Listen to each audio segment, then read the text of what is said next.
और भारत ने इतने पर ही नहीं रुके हैं। हमारा लक्ष्य 2030 तक एमिशंस इंटेंसिफाई को 45% घटाना है। भारत ने अपनी G20 प्रेसिडेंसी में one earth, one family, one future की भावना के साथ क्लाइमेट के विषय को निरंतर महत्व दिया है।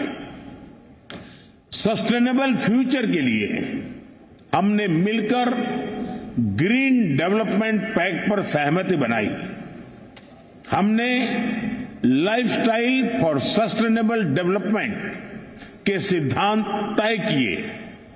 हमने वैश्विक स्तर पर रिन्यूएबल एनर्जी को 3 गुना करने की प्रतिबद्धता जताई।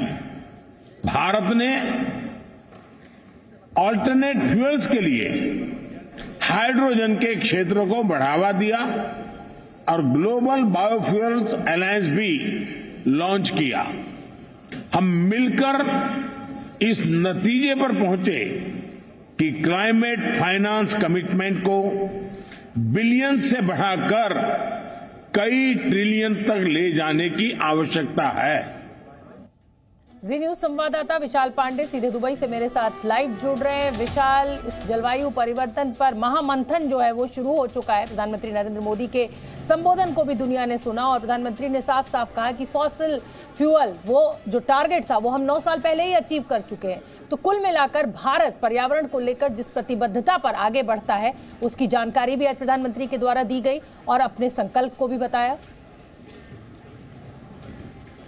बिल्कुल शोभना जी, यहाँ पर प्रधानमंत्री नरेंद्र मोदी ने भारत की तैयारियों के बारे में बताया कि भारत कैसे जलवायु परिवर्तन से निपटने के लिए तैयार है और भारत ने अब तक क्या क्या कदम उठाए हैं। भारत ने इस मंच से पूरी दुनिया को यह संदेश दिया है कि वसुधैव कुटुंबकम जिस थीम पर G20 का आयोजन किया गया था उस दौरान भी पर्यावरण से संबंधित, जलवायु परिवर्तन से संबंधित कई ऐसे फैसले लिए गए थे, कई ऐसी पहल शुरू की गई थी जिस पर पूरी दुनिया को एक साथ आना चाहिए। और आज प्रधानमंत्री नरेंद्र मोदी ने एक बार फिर से कार्बन उत्सर्जन में कमी लाने के प्लान के बारे में बताया कि कैसे पूरी दुनिया को इसमें मिलकर काम करना चाहिए। और भारत ने जो अब तक कदम उठाए, खासतौर पर अगर हम देखें तो जो जीवाश्म ईंधन है उसका प्रयोग कितना कम हो सके, इस पर प्रधानमंत्री मोदी का जोर रहा है। पीएम मोदी ने बताया कि कैसे नई टेक्नोलॉजी पर ज्यादा जोर देने का यह समय है ताकि नई तकनीक के सहारे हम जो इसका अल्टरनेट हो, जो इसका ऑप्शन हो जीवाश्म ईंधनों का, उसका प्रयोग दुनिया कर सके। इस बारे में प्रधानमंत्री मोदी ने अपनी बात रखी और विकासशील देशों की चिंताएं भी प्रधानमंत्री मोदी ने यहां पर व्यक्त की। कहा कि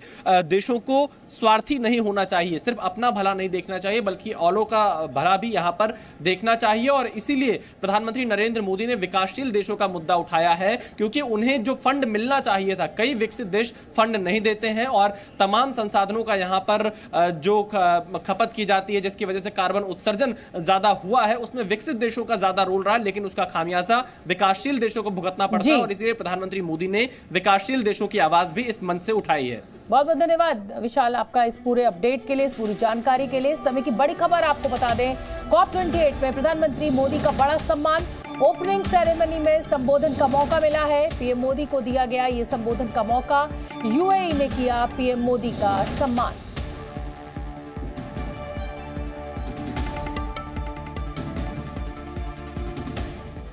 तो राजपथ